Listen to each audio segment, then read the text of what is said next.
Hi, everyone. Thank you for joining us.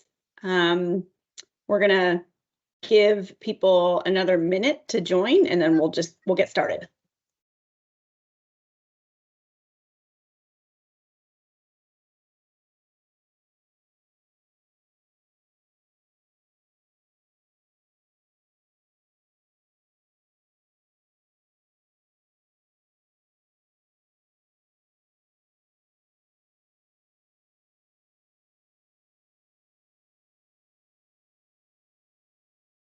Okay, well, it's 12:02, so I'm going to get going.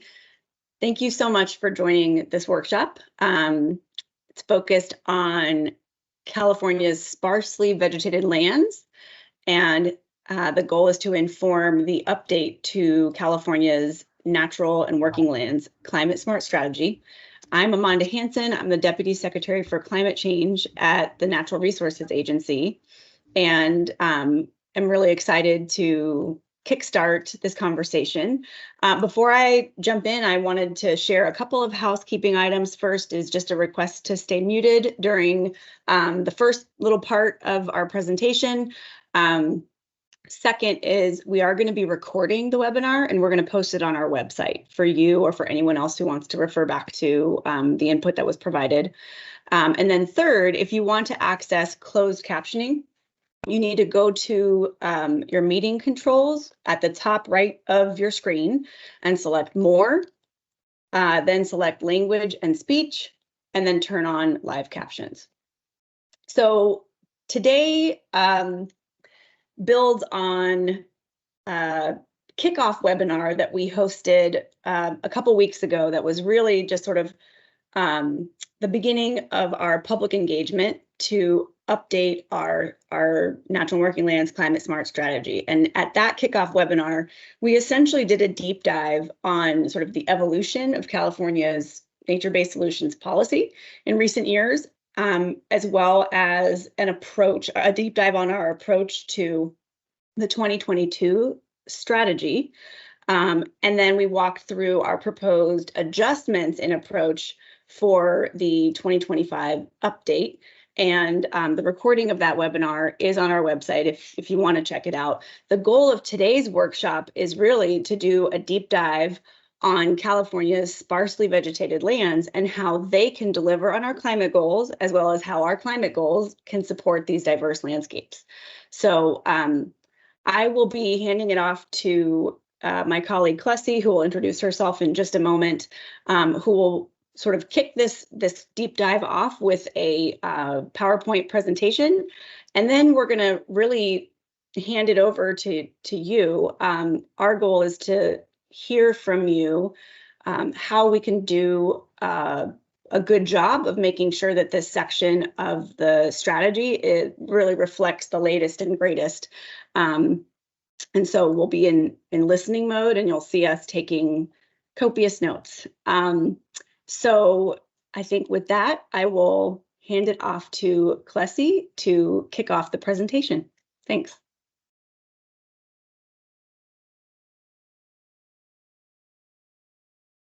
All right, are you able to see my screen? Yes, okay, great.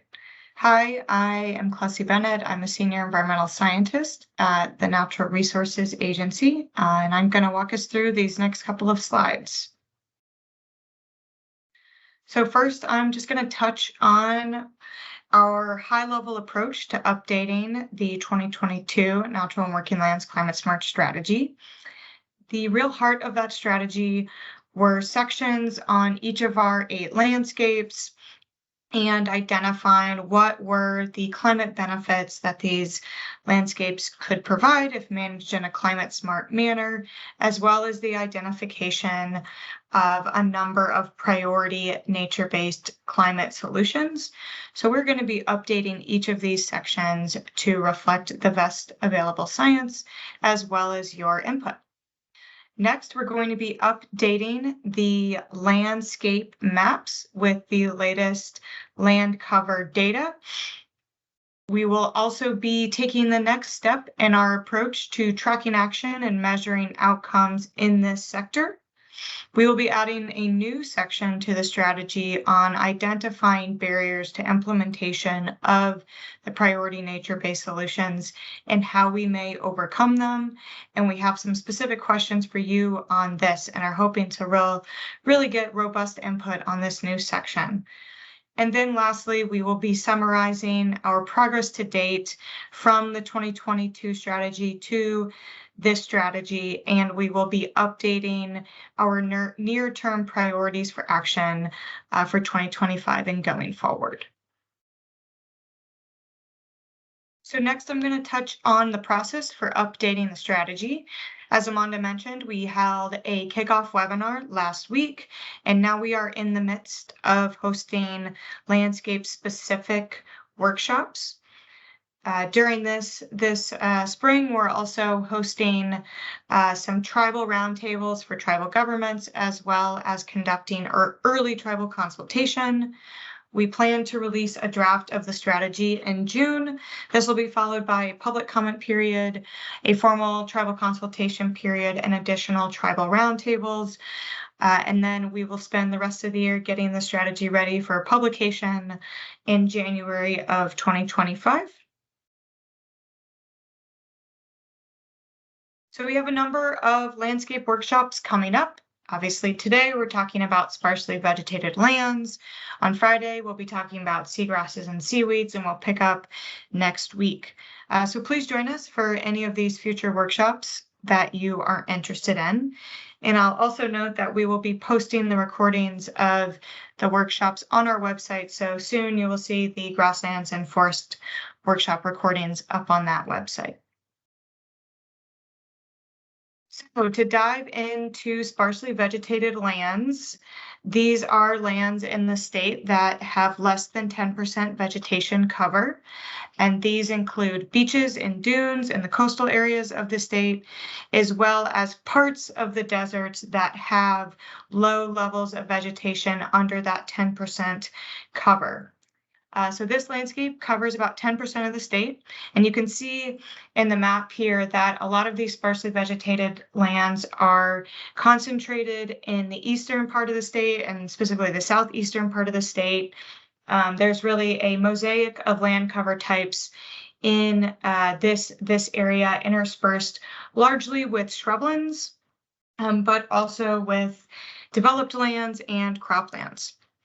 The ownership breakdown of sparsely vegetated lands is largely owned by the federal government with over 78%, and this is followed by private ownership at 15.5%. So sparsely vegetated lands provide many climate benefits for the state. Carbon is largely stored in the soils and deep root systems of the vegetation cover that is present. And these lands also support our climate resilience goals. The coastal dunes and beaches protect our coastal communities from sea level rise and coastal storm surge. And these lands also help us meet our other goals, including our economic goals, including supporting tourism and recreation. These lands also support California's diverse biodiversity. Limiting disturbance is really key in this landscape to protecting those benefits, and you're going to see more about that on the next slide here. So these were the priority nature-based climate solutions that were identified for the 2022 strategy.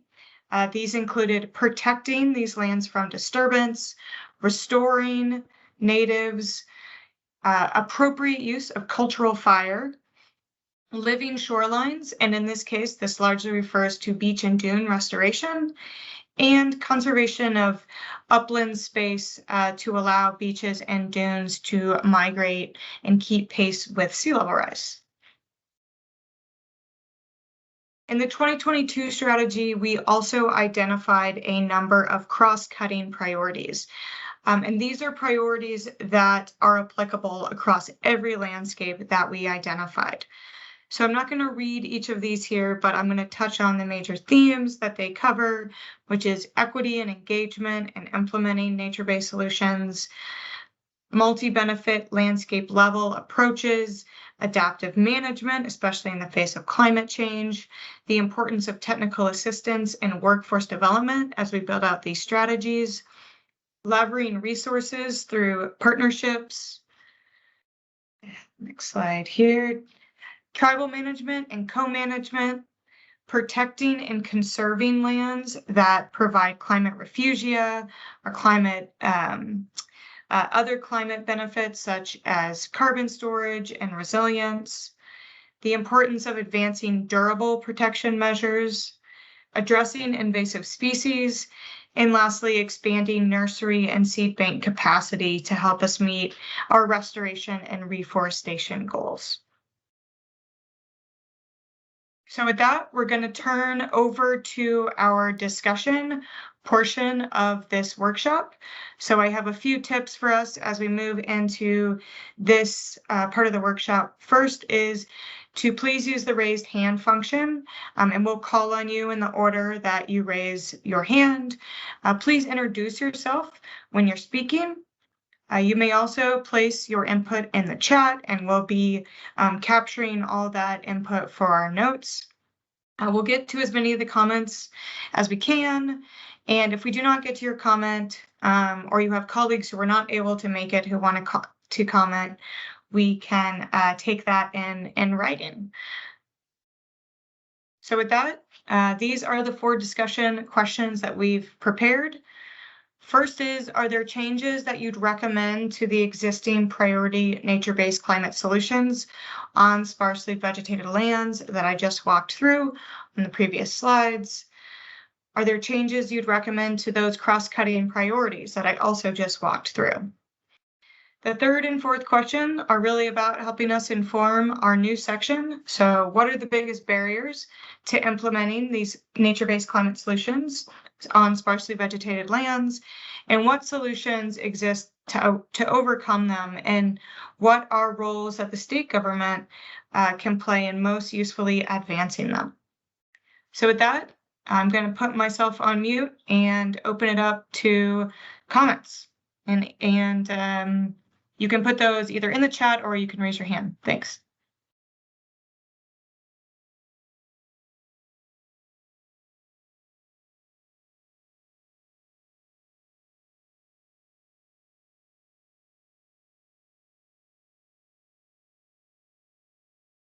First, I'm seeing Susie.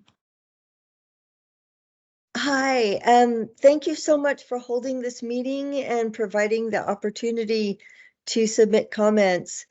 The first thing that I would really like to see changed and would greatly appreciate, I think it's really important, is to have the deserts have their own category. Right now, we're lumped under sparsely vegetated lands. Considering that we make up over 1/4 of the state, I think that's analogous to calling forests green vegetation. We are an ecosystem in and of itself. We're recognized by the IPCC, and it really should be, our grouping really should be deserts. Even going with deserts and sparsely vegetated lands works as far as I'm concerned, but I really think that word needs to be there. That's a starting point. And I also, since I'm speaking at the moment, I just want to say we are very pleased with the EAC recommendations and regarding the desert sector, and hope that that's what we will see implemented. Thank you so much.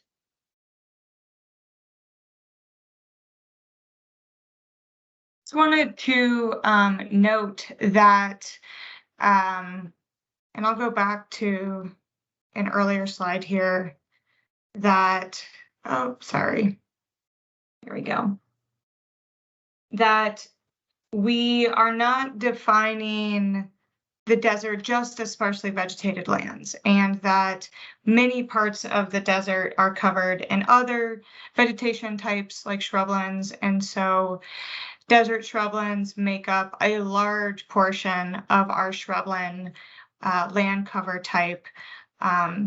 as well. And so we are including those portions of California's deserts in the shrubland category. We also recognize there's agriculture in the desert region, namely the Imperial Valley, and that is included under the croplands land cover type, as well as the developed areas and communities in the desert, which fall under the developed landscape. So I just wanted to emphasize that the desert is really included in many of our landscape types here. Yeah, I appreciate it, your response. I just want to emphasize that the dynamics and the ecological processes of deserts are unique. They aren't the same as chaparral necessarily. There's not entire overlap in terms of ecosystem function. And you know, before I studied deserts, I studied forests. You have mixtures of vegetation in forests as well, but you're still calling the forests a sector unto itself. I think that correcting this by calling it deserts and sparsely vegetated lands would be a huge improvement in the whole perception and how we talk about the sector moving forward. Thank you so much. Thank you.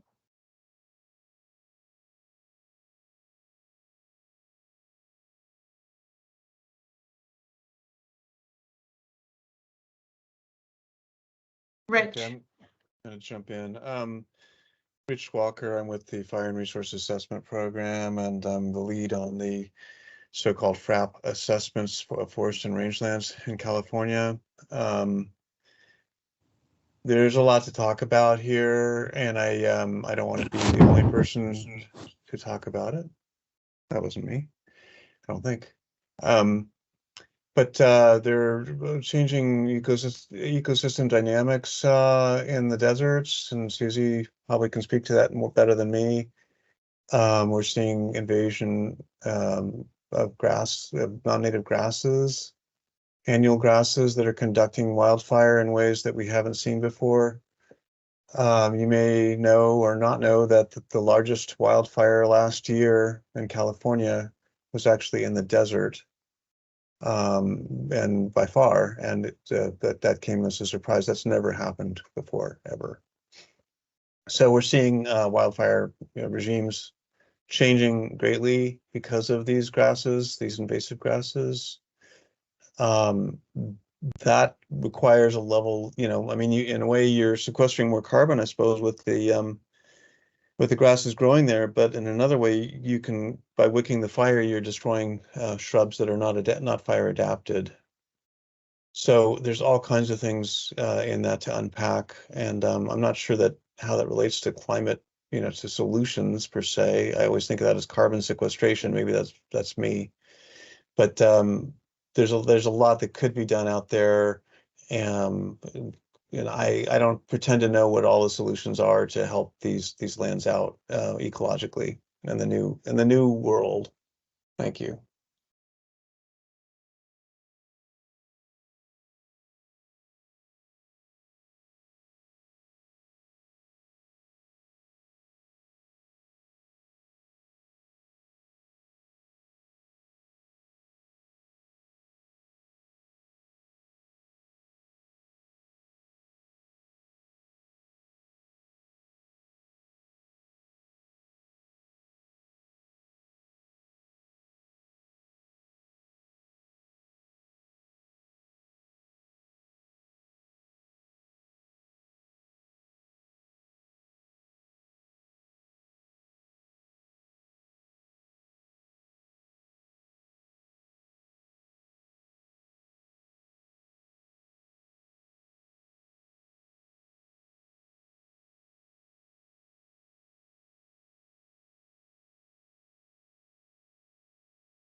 Yes, I can post a link to the recommendations, and they live on our Nature-Based Solutions website for future reference.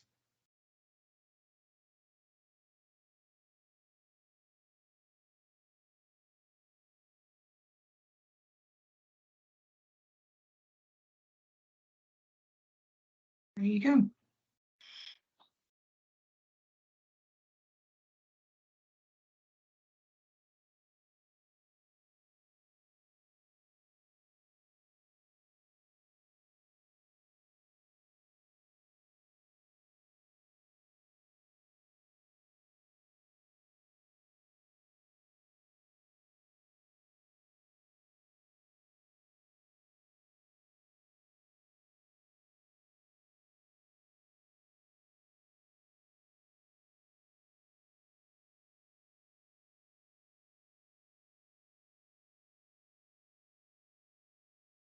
Seems like we've had a couple folks join recently, so just reiterate that we've got these 4 questions that we are hoping to hear from you on, and you can put your input in the chat, or you can raise your hand and speak to any of these questions. I did walk through the 2022 priority nature-based solutions and the cross-cutting priorities, and I just put a link to those in the chat so you can check them out there.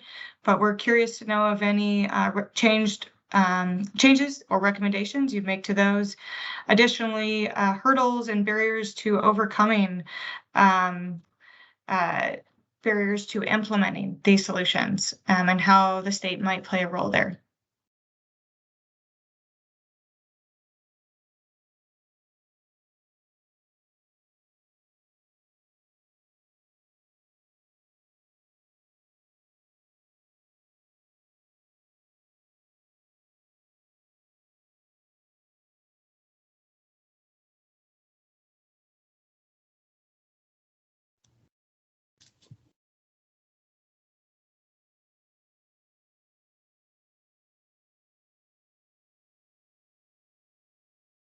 Joan. Yes, good morning. Joan Taylor here. I'm chair of the Sierra Club California Nevada Desert Committee and contributor to the carbon sequestration white paper submitted by numerous organizations. And I don't have any, I think I'll submit more definitive comments, but in general, we're very appreciative of the changes made by the committee. And the main message in terms of most of these, questions is to do no harm. First, do no harm on undisturbed lands. And the more, your solutions can do that, the better. You've taken some good strides. Just wanted to thank you mainly.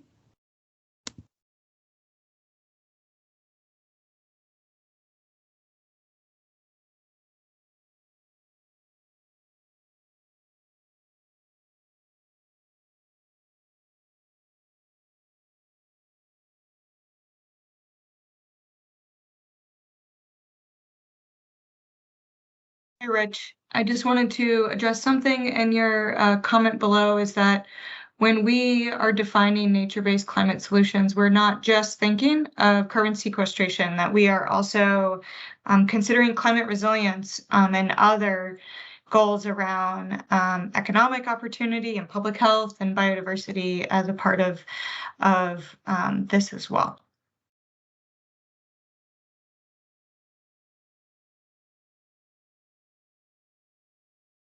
And I think, yeah, I think some of us are struggling. Maybe it's just me struggling, actually. Like the frame is like, well, how can we help these lands out to do, or the communities around them, whatnot, to align with natural climate solutions. Sometimes I worry that these frameworks lead us to do things that may not be ecologically wise. I think there's probably some controversy. I'm just gonna say that one of the possible solutions in the desert, for example, would be targeted grazing. But by and large, we're removing almost all stock animals from the desert because of concerns of ecological damage. It's not a simple thing, and I appreciate, though, trying to do the right thing on these lands. I just don't know whether these lands can handle that burden. Let me just put it that way.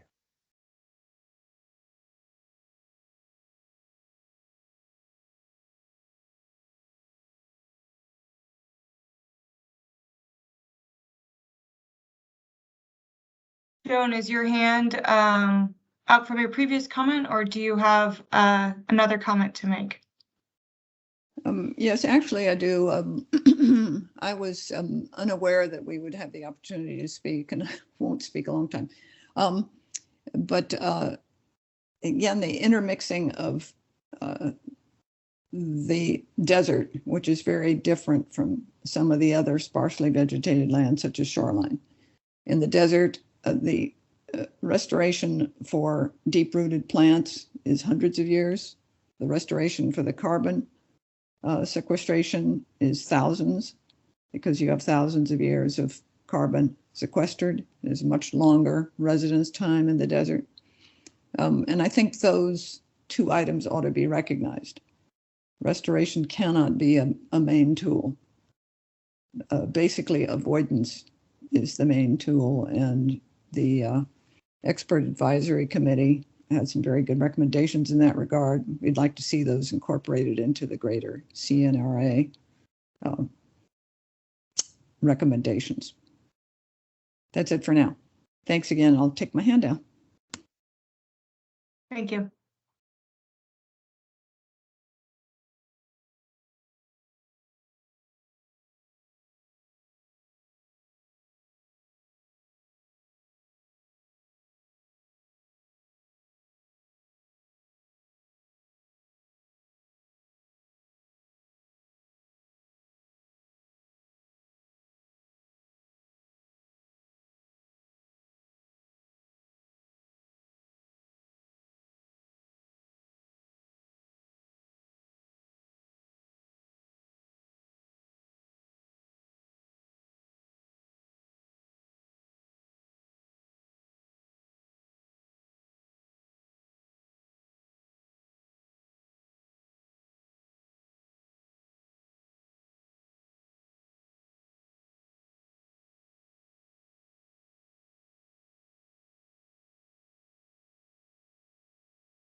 Seeing Arch.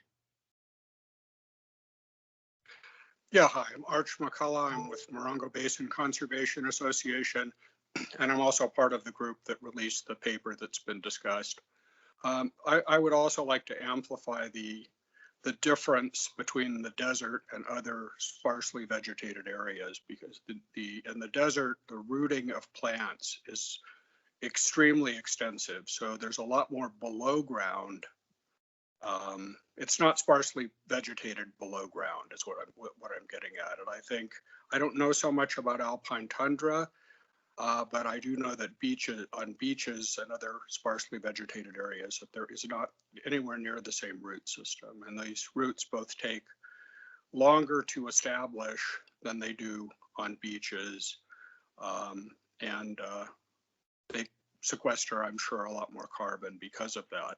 The other thing is with restoration, some sparsely vegetated areas like beaches can be restored simply by cleaning them up and reseeding with the annual plants that grow there. And that's definitely not true in the desert. You cannot restore it on anything like that time frame. I would also like to thank you for giving us the opportunity to speak. I've read about some of the doings of this group, and I appreciate the changes you've made. Thank you.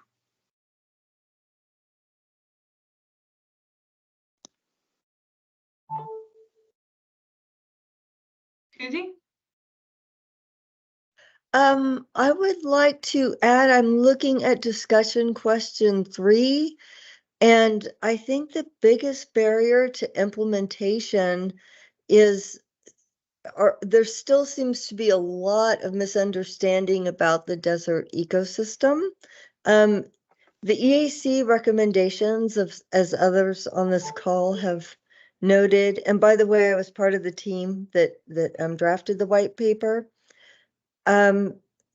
It's not so much that the recommendations are difficult to implement. In fact, they're really easy to implement. But I think we are still have some issues going regarding understanding of the desert and its processes.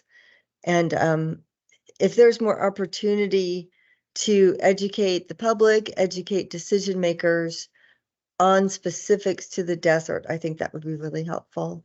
Thank you. Thank you.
We appreciate the comment on barriers around public education and misunderstandings, and curious if there's any other barriers that you all are finding in this space in terms of implementing nature-based solutions.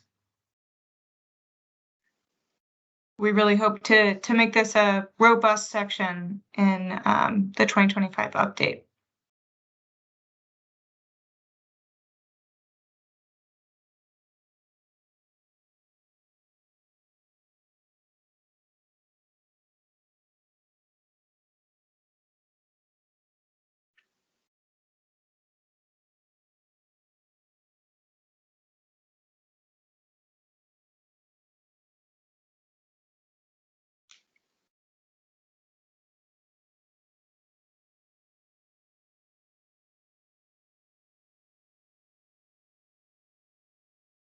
Susie.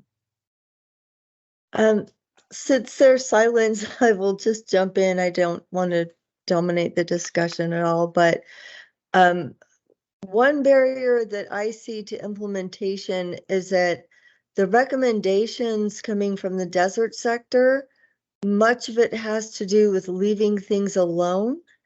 And I think that that's a little bit hard for folks who are looking for activities to wrap their head around. And that also is related to what is a barrier, which is that there's been really an imbalance of funding for research for understanding, quantifying, and modeling desert carbon. So I think that part of the recommendation needs to be increasing research funding so scientists are better able to locate where the carbon is stored, quantify it, model it, because then it fits into the scheme of what's being attempted to take place here better. Thank you.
just note that Amanda and I will be here until 1 o'clock if you think of additional comments. If not, I just wanted to share this last slide that we have more workshops coming up throughout the month. Written input will also be accepted until the end of the month. And so if you have any colleagues who are not able to attend and want to weigh in, please alert them of this opportunity, and comments can be sent to our nature-based solutions at resources.ca.gov email address. So we'll be here to the end of the hour if you all think of more to weigh in on.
All right, we're at the top of the hour. Thanks for coming, and hope to see you at one of our future workshops.